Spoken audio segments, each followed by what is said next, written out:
Assalamualaikum warahmatullahi wabarakatuh. Sahabat jejak sufi yang kami muliakan dimanapun Anda berada.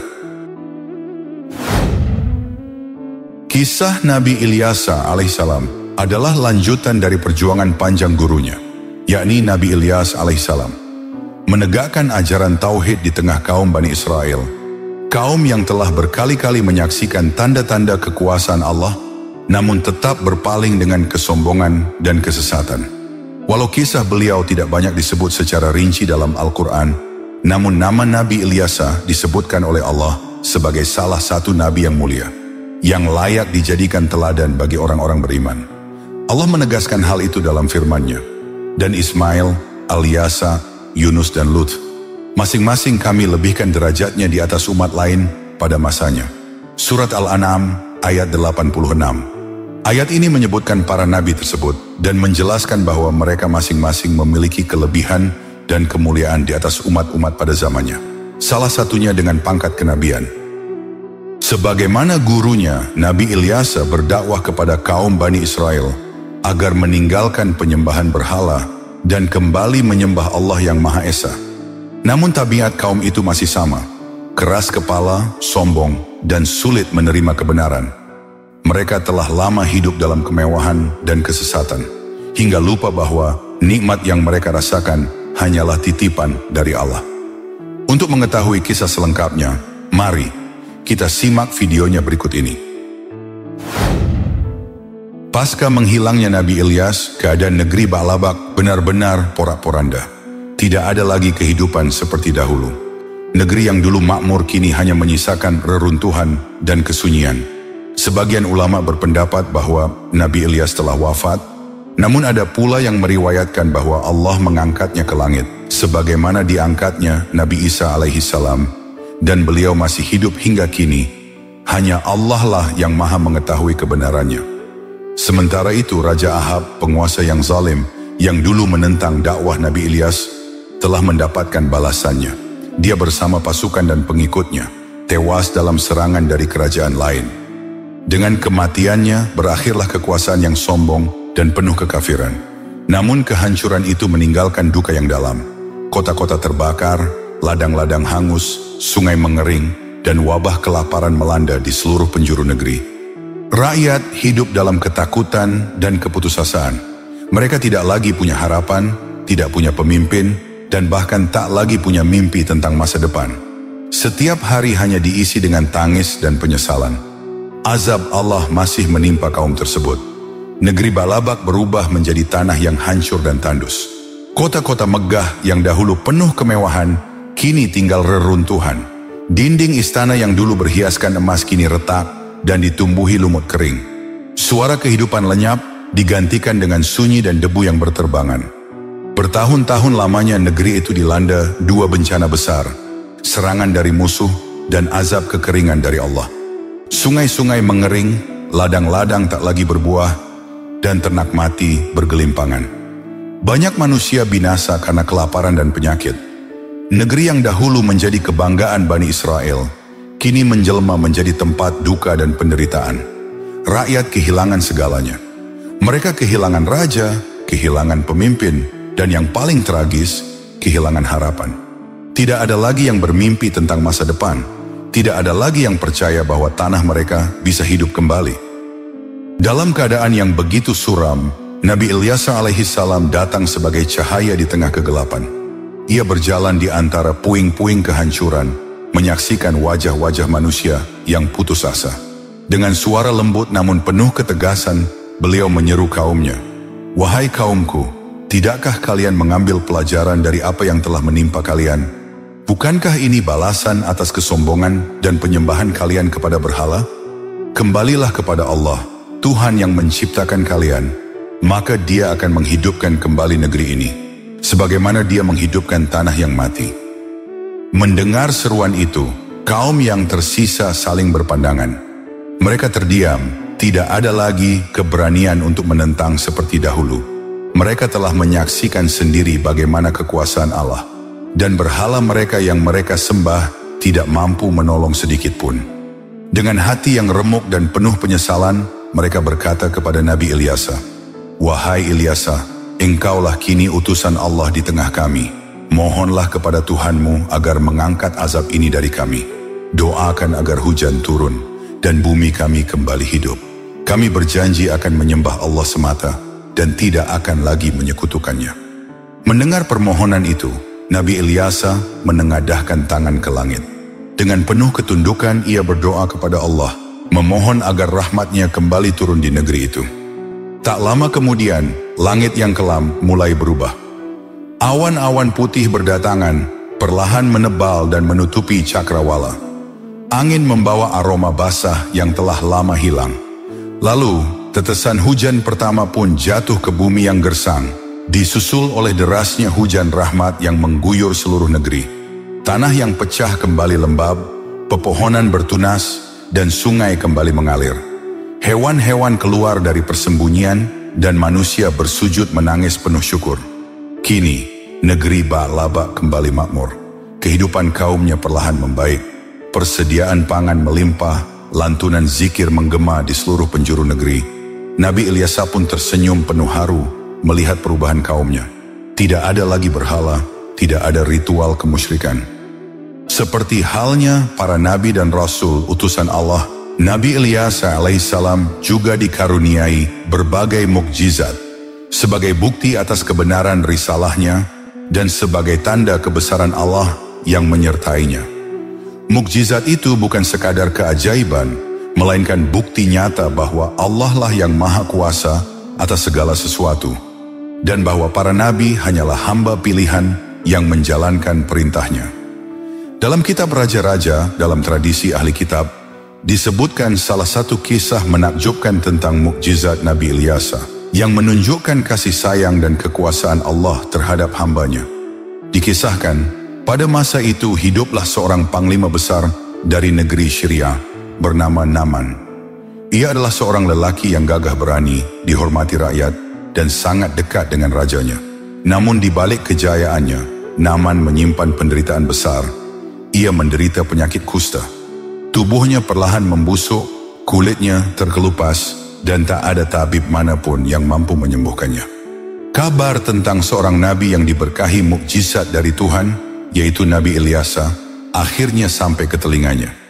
Dalam keputusasaan, Naaman memutuskan untuk datang menemui sang nabi, berharap ada jalan kesembuhan melalui perantaraannya. Ketika tiba di hadapan Nabi Ilyasa, Naaman dengan rendah hati memohon, "Wahai Ilyasa, aku telah mencoba segala pengobatan di dunia, namun tak satu pun memberi kesembuhan. Aku datang kepadamu dengan harapan, semoga Tuhanmu berkenan menyembuhkanku." Maka Nabi Ilyasa dengan penuh ketenangan menyampaikan perintah yang sederhana namun syarat makna.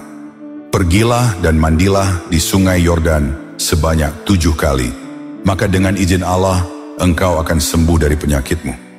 Awalnya, Naaman merasa heran. Ia sempat meragukan perintah itu.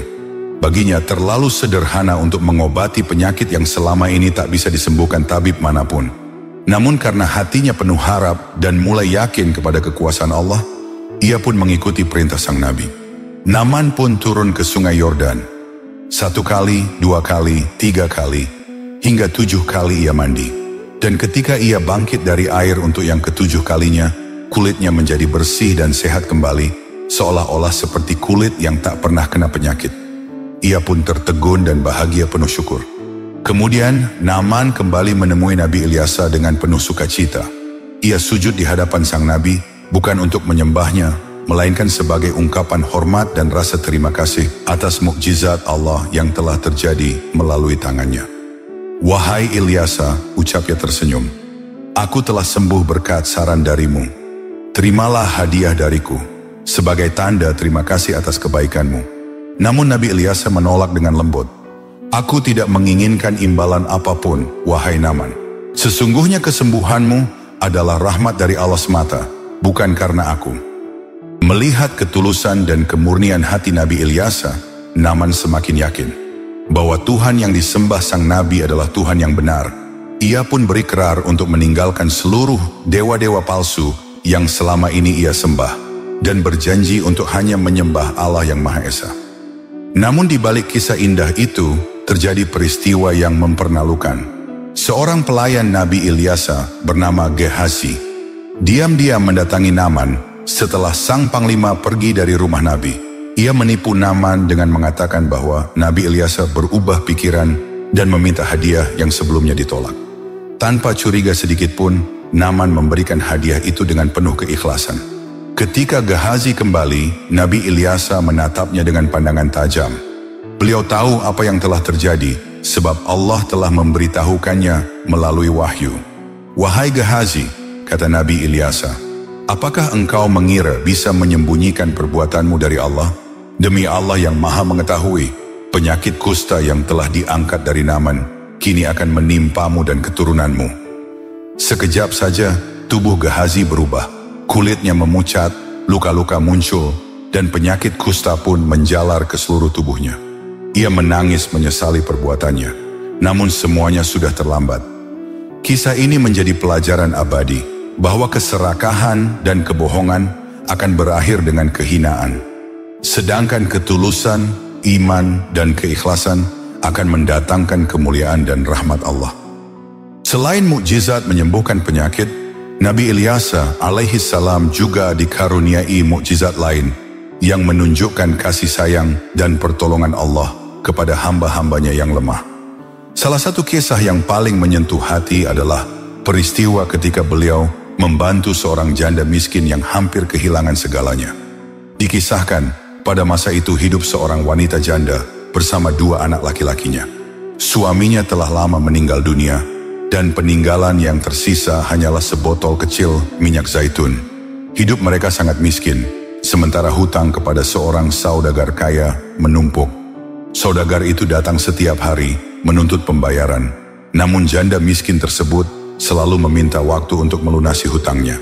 Karena tak kunjung dibayar, saudagar itu mengancam, jika tidak mampu melunasinya saat itu juga, kedua anak wanita tersebut akan dijadikan budak sebagai gantinya. Dengan hati yang hancur dan penuh ketakutan, wanita itu datang menemui Nabi Ilyasa alaihissalam, memohon pertolongan dengan air mata yang menetes di pipinya. "Wahai Nabiullah," katanya lirih, "suamiku telah tiada dan aku mempunyai hutang kepada seorang saudagar.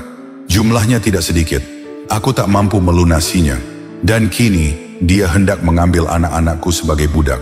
Aku tidak memiliki apapun selain sebotol kecil minyak zaitun. Tolonglah aku." Nabi Ilyasa memandangnya dengan lembut. Beliau tahu bahwa wanita itu adalah hamba Allah yang solehah, namun sedang diuji dengan kesempitan hidup. Maka dengan tenang beliau berkata, "Pergilah, mintalah kepada para tetanggamu botol-botol kosong sebanyak-banyaknya. Setelah itu, tuangkan minyak zaitun dari botol kecilmu ke dalam botol-botol yang kosong itu." Meski tak sepenuhnya mengerti bagaimana mungkin minyak yang sedikit bisa memenuhi banyak wadah, wanita itu tetap menaati perintah sang Nabi.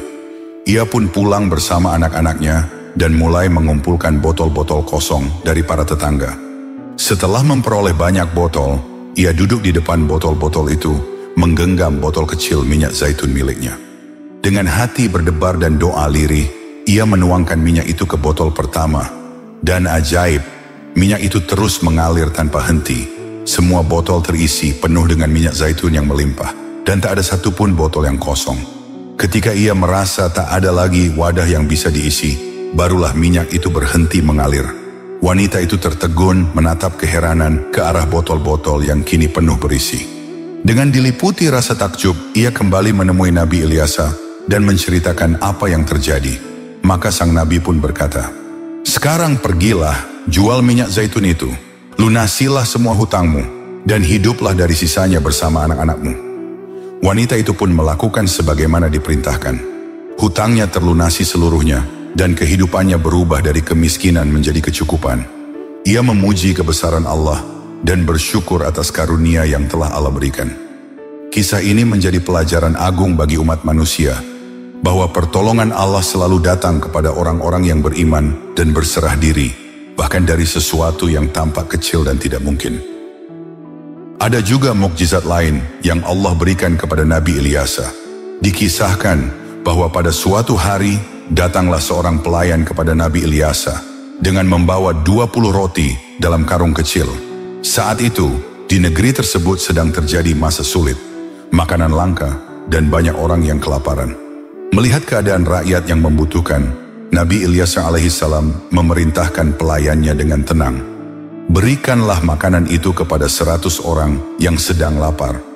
Pelayan itu tertegun, menatap tumpukan roti yang hanya 20 buah, sementara jumlah orang yang harus diberi makan mencapai 100. Dengan penuh rasa ragu ia bertanya, "Wahai Nabiullah, bagaimana mungkin aku memberi makan 100 orang hanya dengan roti sejumlah ini? Ini tidak akan cukup untuk separuhnya pun." Namun Nabi Ilyas menjawab dengan penuh keyakinan, "Laksanakan saja perintahku." Pelayan itu pun menuruti perintah beliau. Ia mulai membagikan roti sedikit demi sedikit kepada orang-orang yang duduk dalam barisan panjang. Dan benar, setiap kali ia mengambil roti, jumlahnya tidak berkurang, bahkan terlihat seolah-olah roti itu terus bertambah. Orang-orang pun makan dengan lahap hingga kenyang. Dan ketika semuanya selesai, ternyata masih tersisa banyak roti, bahkan lebih banyak daripada sebelumnya. Dalam kitab Raja-Raja juga menceritakan mukjizat lain Nabi Ilyas alaihissalam. Ketika pasukan gabungan dari kerajaan Samaria, Yehuda dan Edom bersiap untuk menyerang negeri Moab, mereka menempuh perjalanan panjang, melewati padang yang luas dan tandus. Matahari membakar bumi dengan panas yang menyengat. Angin kering berhembus membawa debu, dan hari-hari yang mereka lalui terasa begitu berat.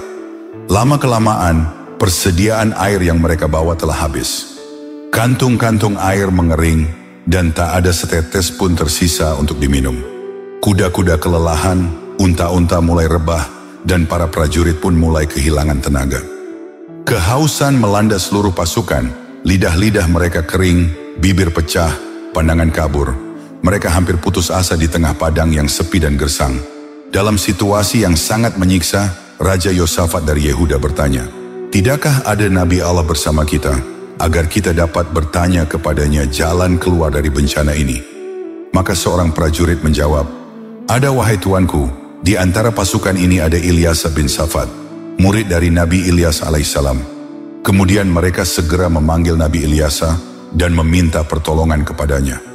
Ketika sang Nabi datang di hadapan mereka, beliau menatap para raja dengan pandangan tegas dan penuh wibawa. Beliau berkata, "Seandainya bukan karena Raja Yosafat yang bertakwa, niscaya aku tidak akan memandang kalian, dan aku tidak akan berbicara dengan kalian." Lalu Nabi Ilyas memerintahkan pasukan gabungan untuk menggali parit-parit di lembah Wadi, lembah kering dan tandus yang sejak lama tak pernah dialiri air. Perintah itu terdengar aneh bagi sebagian orang. Bagaimana mungkin menggali parit di tempat sekering itu akan membawa manfaat? Namun Nabi Ilyas menyampaikan dengan penuh keyakinan bahwa air akan segera memenuhi lembah itu, meskipun tidak akan turun hujan. Perintah tersebut segera dijalankan oleh para prajurit. Dengan sisa tenaga yang mereka miliki, mereka menggali tanah keras dan kering, membuat parit demi parit di lembah yang sunyi. Malam itu langit tetap cerah, tak ada awan sedikit pun. Udara malam dingin dan kering, sementara harapan di hati mereka masih menggantung di antara percaya dan ragu. Namun keesokan harinya, ketika fajar mulai menyingsing di ufuk timur, terjadilah sesuatu yang menakjubkan. Dari arah Edom, tampak air mulai mengalir perlahan. Gemerciknya terdengar lembut di tengah keheningan lembah. Air itu terus mengalir, memenuhi setiap parit yang telah mereka gali. Hingga lembah Wadi yang kering semalam berubah menjadi penuh dengan air yang jernih dan segar. Semua pasukan menatap dengan takjub. Tak ada hujan, tak ada awan, tak ada tanda-tanda badai semalam. Namun air itu datang dengan derasnya, persis seperti yang dikatakan Nabi Ilyas. Mereka pun segera meminum air itu dengan penuh rasa syukur, mengisi kantung-kantung mereka, dan memberi minum hewan-hewan mereka yang hampir mati kehausan. Kuasa Allah benar-benar nyata. Perkataan Nabi Ilyas terbukti kebenarannya, dan air yang datang tanpa hujan menjadi tanda kebesaran dan kasih sayang Allah kepada hambanya yang beriman. Nabi Ilyas juga dikenal luas sebagai seorang nabi yang memiliki ilmu dan hikmah luar biasa. Allah menganugerahkan kepadanya pengetahuan tentang hal-hal yang tersembunyi dan kejadian-kejadian yang akan datang. Tidak ada yang bisa bersembunyi dari pandangan batinnya yang tajam dan mata hatinya yang diterangi wahyu. Suatu ketika, kerajaan Samaria tengah berada dalam ketegangan besar dengan kerajaan Aram. Dua kekuatan besar di wilayah itu saling memata-matai dan menyusun strategi untuk saling mengalahkan. Namun setiap kali pihak Aram menyusun rencana rahasia untuk menyerang, Raja Yoram dari Samaria selalu sudah mengetahuinya lebih dahulu. Ternyata semua itu karena Nabi Ilyasa telah lebih dulu memberitahukan rencana-rencana musuh kepada sang raja. Ia mendapat petunjuk langsung dari Allah, dan tidak ada satu pun tipu daya musuh yang luput dari pengetahuannya. Hal ini membuat Raja Aram murka. Ia merasa ada pengkhianat di antara pasukannya. Namun ketika ia mengetahui bahwa penyebab kebocoran strategi bukanlah manusia biasa, melainkan seorang nabi di pihak musuh, maka ia pun memerintahkan sepasukan prajurit untuk menangkap Nabi Ilyasa. Malam hari mereka bergerak diam-diam, mengepung tempat sang nabi berada. Namun ketika mereka hendak menyerang, tiba-tiba seluruh prajurit itu menjadi buta. Gelap menutupi pandangan mereka. Mereka tak tahu arah dan tak tahu di mana mereka berdiri. Dengan kelembutan dan ketenangan seorang utusan Tuhan, Nabi Ilyasa tidak membalas mereka dengan kekerasan. Sebaliknya, beliau menuntun mereka, para prajurit yang hendak menangkapnya, menuju ibu kota Samaria. Mereka berjalan dalam keadaan buta, dipimpin oleh orang yang seharusnya mereka tangkap. Ketika mereka sampai di hadapan Raja Yoram, penglihatan mereka pun dipulihkan atas kehendak Allah.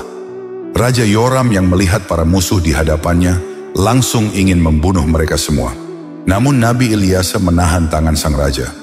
Dengan penuh kebijaksanaan, ia berkata, agar para tawanan itu tidak dibunuh, melainkan dijamu dan diberi makan, dan Raja Yoram pun menurutinya. Ia menjamu mereka dengan hidangan, memperlakukan mereka bukan sebagai musuh, tetapi sebagai tamu. Setelah itu mereka semua dipulangkan ke negeri Aram. Sejak saat itu, untuk beberapa waktu lamanya, tidak ada lagi penyerbuan dari pihak Aram. Namun, kedamaian itu tidak berlangsung lama. Ben-Hadad, Raja Aram, kembali menyusun kekuatan. Kali ini ia memerintahkan pengepungan besar-besaran terhadap ibu kota Samaria. Selama berbulan-bulan, kota itu terkurung tanpa jalan keluar. Persediaan makanan habis, dan kelaparan hebat melanda seluruh negeri. Harga bahan pangan melonjak tinggi hingga tidak masuk akal. Dalam keputusasaan, Raja Yoram menyalahkan Nabi Ilyasa atas musibah itu. Ia menganggap semua bencana ini akibat sikap lembut sang nabi kepada pasukan prajurit Aram yang pernah ditangkapnya. Maka, Raja Yoram pun memerintahkan tentaranya untuk menangkap dan membunuh Nabi Ilyasa. Ketika prajurit kerajaan mendatangi tempat Ilyasa berada, sang nabi tetap tenang. Dengan suara yang lembut namun penuh keyakinan, ia menyampaikan firman Tuhan, bahwa tidak lama lagi, kelaparan ini akan berakhir. Ia berkata, besok pada waktu yang sama, gandum akan dijual dengan harga sangat murah di gerbang Samaria. Ucapan itu terdengar mustahil di tengah penderitaan rakyat. Salah satu pengawal pribadi Raja Yoram menertawakan dan meremehkan perkataan itu. Ia berkata, bahwa hal itu tak mungkin terjadi. Namun Nabi Ilyasa dengan tenang menjawab, engkau akan melihatnya dengan matamu sendiri, tetapi engkau tidak akan menikmatinya. Malam itu, di luar tembok kota, pasukan Aram masih berjaga. Namun tiba-tiba, dengan izin Allah, mereka mendengar suara gemuruh yang menyerupai derap kaki pasukan besar, suara kuda, kereta, dan senjata perang yang seolah datang menyerbu. Mereka mengira pasukan Mesir atau kerajaan-kerajaan sekutu telah datang membantu Samaria. Dalam kepanikan dan ketakutan, pasukan Aram melarikan diri, meninggalkan seluruh perkemahan mereka, tenda-tenda, kuda, keledai, dan persediaan makanan yang melimpah. Keesokan paginya, beberapa orang Samaria menemukan perkemahan itu kosong. Mereka segera memberitahu seluruh kota, dan rakyat pun berbondong-bondong keluar, menjarah makanan dan persediaan yang ditinggalkan. Dan seperti yang telah dikatakan Nabi Ilyasa, harga bahan makanan pun jatuh drastis. Gandum kembali melimpah di pasar-pasar. Di tengah kegembiraan rakyat, ada satu tragedi yang terjadi. Pengawal Raja Yoram, orang yang sebelumnya meragukan perkataan Nabi Ilyasa, berdiri di gerbang kota untuk menjaga arus orang-orang yang keluar masuk. Namun, karena begitu banyaknya orang yang berlari menuju perkemahan Aram, ia terinjak-injak oleh kerumunan dan mati di tempat. Dengan demikian, ucapan Nabi Ilyasa terbukti benar. Ia memang melihat keajaiban itu dengan matanya sendiri, namun tidak sempat menikmati hasilnya. Waktu terus berlalu, usia Nabi Ilyasa semakin bertambah. Namun hikmah dan wibawanya kian memancar. Namanya dikenal hingga ke berbagai negeri, bahkan sampai ke Damaskus, pusat kekuasaan kerajaan Aram. Pada masa itu, Raja Ben-Hadad sedang jatuh sakit. Tubuhnya lemah, suaranya serak, dan napasnya tersengal. Para tabib istana telah berusaha, tetapi penyakit itu tak kunjung sembuh. Dalam keputusasaan, sang raja mendengar kabar bahwa Nabi Ilyasa sedang berada di Damaskus. Kabar itu bagai cahaya di tengah gelap bagi Ben-Hadad. Ia memerintahkan salah satu panglima kepercayaannya, seorang pria bernama Hazael, untuk segera menemui Nabi Ilyasa. Ia membawa serta hadiah-hadiah berharga, kain halus, minyak wangi, dan emas, sebagai bentuk penghormatan bagi sang Nabi. Dengan langkah cepat dan hati penuh harap, Hazael berangkat menemui Ilyasa dan menyampaikan pesan dari rajanya. Ketika Hazael tiba di hadapan Nabi Ilyasa, suasana hening menyelimuti ruangan itu. Udara Damaskus sore itu terasa berat, seakan menyimpan firasat. Dengan penuh hormat, Hazael menyampaikan, "Wahai Ilyasa, Tuanku Ben-Hadad, Raja Aram, mengutusku untuk menanyakan kepadamu, apakah ia akan sembuh dari sakitnya?" Nabi Ilyasa memandang Hazael dengan tatapan yang dalam. Tatapan seorang nabi yang melihat lebih jauh dari mata manusia biasa. Dalam diam, beliau seakan menembus tirai takdir yang belum terjadi. Kemudian, dengan suara tenang namun syarat makna, beliau berkata, "Pulanglah, katakanlah kepada rajamu, bahwa ia akan meninggal, dan engkau yang akan menggantikan posisinya sebagai raja." Hazael terdiam, antara perasaan sedih dan bahagia bercampur menyelimuti hatinya. Dan pada saat itu, Nabi Ilyasa menatap wajah Hazael lama sekali. Begitu lamanya, hingga Hazael merasa gugup dan serba salah. "Kenapa engkau menatapku seperti itu?" tanya Hazael keheranan.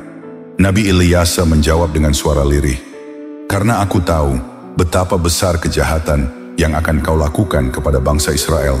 Engkau akan membakar kota-kota mereka, membunuh anak-anak mereka, dan merobek rahim perempuan-perempuan mereka yang mengandung."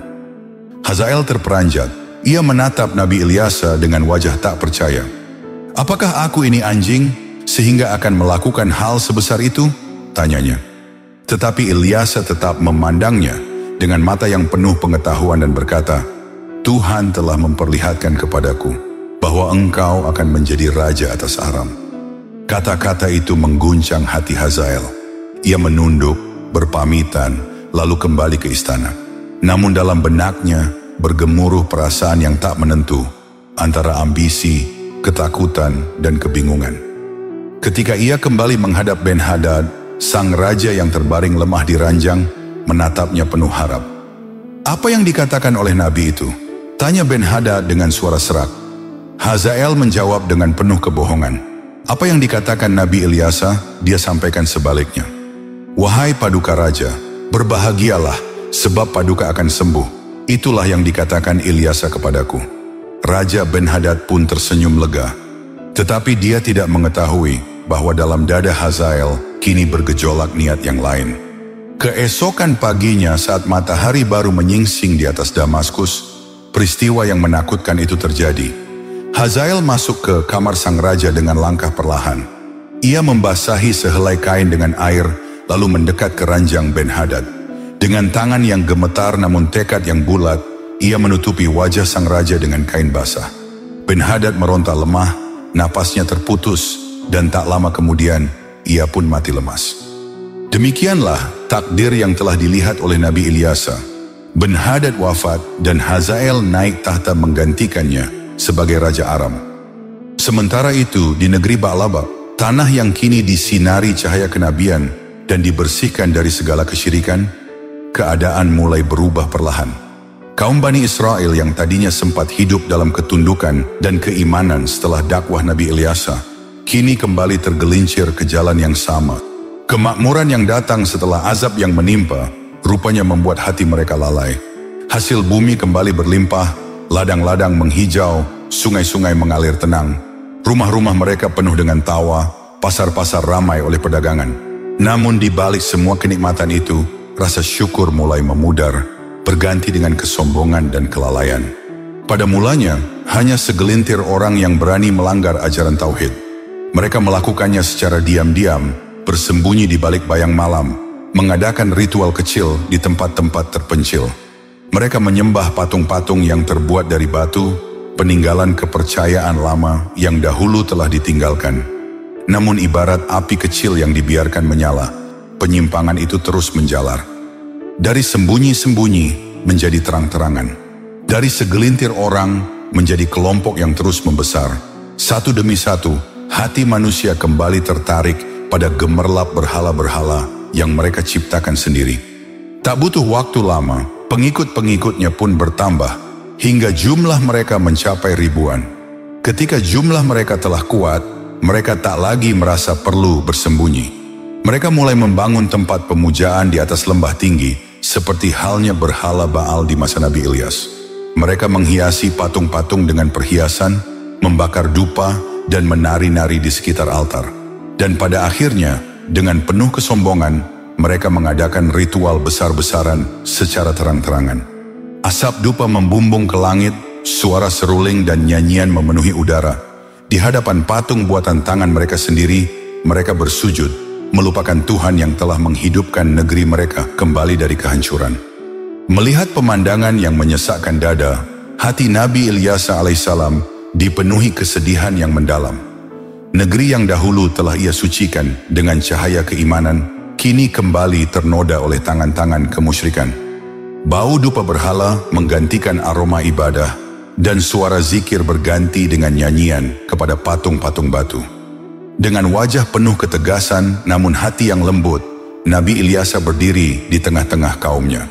Suaranya menggema, membawa peringatan dari langit yang pernah menyelamatkan mereka dari kehancuran.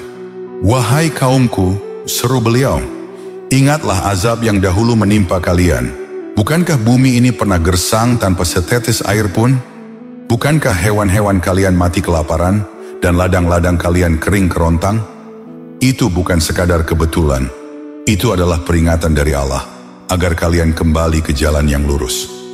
Beliau memperingatkan mereka bahwa jika mereka kembali kepada kesesatan, kepada penyembahan berhala dan kesombongan dunia, maka azab yang lebih pedih akan menimpa mereka.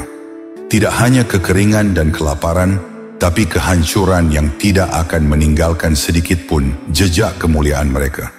Namun sebagaimana watak kaum Bani Israel pada masa-masa sebelumnya, peringatan itu tak mereka hiraukan. Mereka menatap Nabi Ilyas dengan mata penuh ejekan. Ada yang mencemooh dan ada pula yang dengan lantang menghina utusan Allah itu. Nabi Ilyas tetap berdiri tegar dan berusaha bersabar menghadapi kaumnya.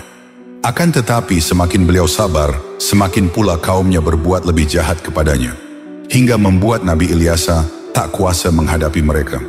Akhirnya, di tengah keputusasaan, Nabi Ilyas alaihissalam memanjatkan doa ke hadirat Allah.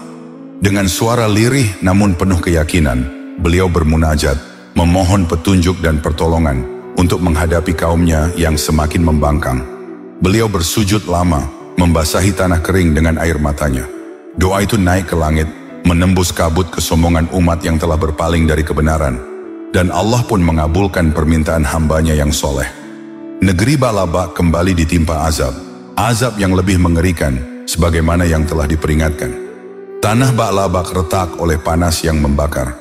Tidak ada hujan yang turun, tidak ada embun yang menetes di pagi hari.